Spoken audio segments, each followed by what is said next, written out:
You are watching Channel Zerone.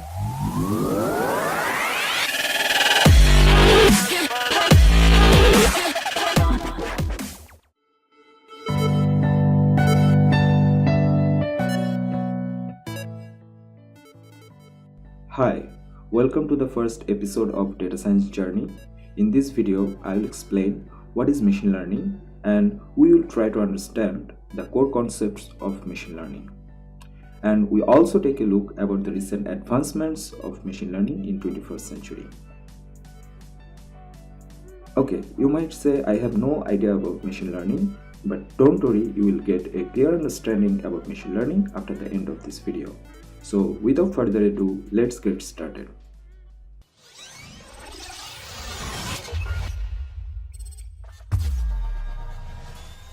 Machine learning. Sounds like machines are learning something. Something is fishy, right? Are the machines really able to learn something? Yes, of course it can. Well, machine learning is a technique where a machine can learn something through previous experiences. Why do we use machine learning?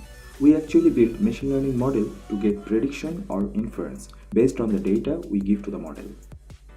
Machine learning have three major branches to solve the real-world problems. Number 1, supervised learning. Number 2, unsupervised learning. And number 3, reinforcement learning. Let's talk about supervised learning first. Supervised learning. Let's say you know heights, weights, and gender of your 10 friends.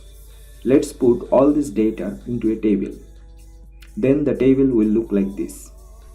Now we'll try to make a model based on this data where if you give heights and weights of your other new friends, this model will tell you whether your new friend is male or female.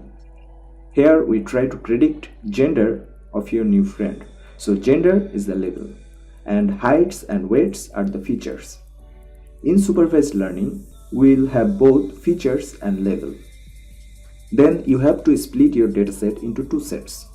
One is training set, which is used to train your model, and another is test set, which is used to test and evaluate your model performance. Let's talk about label in more details. Label is the value that we are trying to predict. Label can be two types. One is categorical variable like male or female or 0 or 1, and another is continuous variable like any real number or floating point number. When we try to predict categorical variable, then the model is called classification model, and if we try to predict continuous variable, then the model would be called regression model.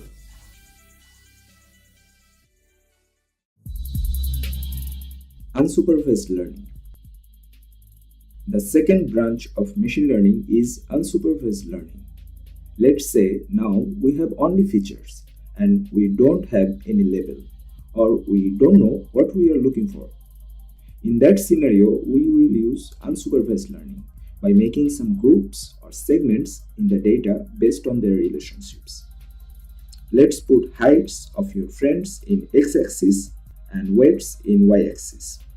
If we plot all the values into this graph, and let's say green stars indicate male and red stars indicate female, here we can easily see that there are two groups or segments exist here. In supervised learning, this is called clustering. Why do we use unsupervised learning? We use clustering technique of unsupervised learning in recommended system to recommend something to the user based on their previous behavior.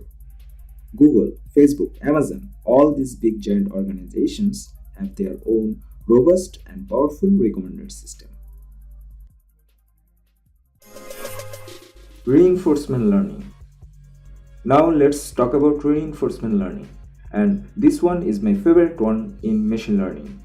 Okay, let's straight dive into it. Well, reinforcement learning is a technique when machine can learn by itself. Sounds interesting, right? Okay, so far our machine learning model can predict something through data. But how do we teach machine to ride a bicycle? Here reinforcement learning comes into play to solve this type of complex real-world problems. In reinforcement learning, you have an agent who performs some task in an environment to figure out the optimal way of doing a task.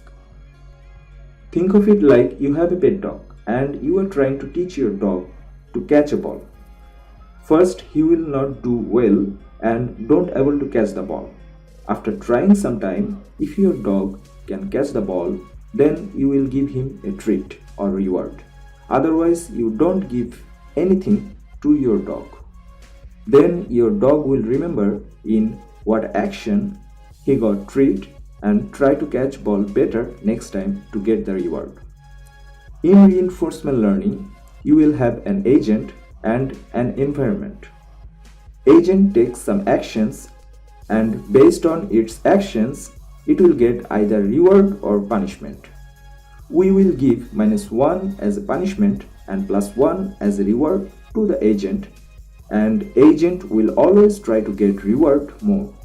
However, this +1 and -1 never exist, or it means nothing at all.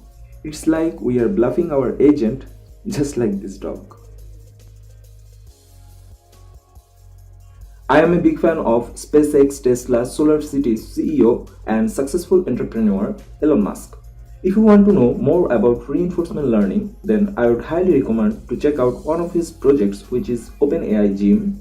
It's a toolkit where you can develop and compare reinforcement learning algorithms.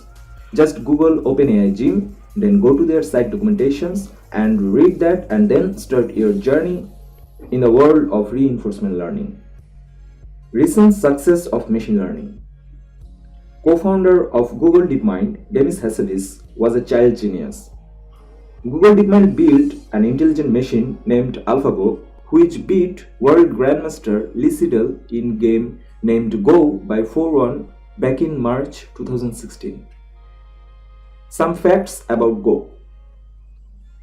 Keep that in mind that in the ancient Chinese game Go, number of possible configurations of the board is more than the number of atoms in the universe.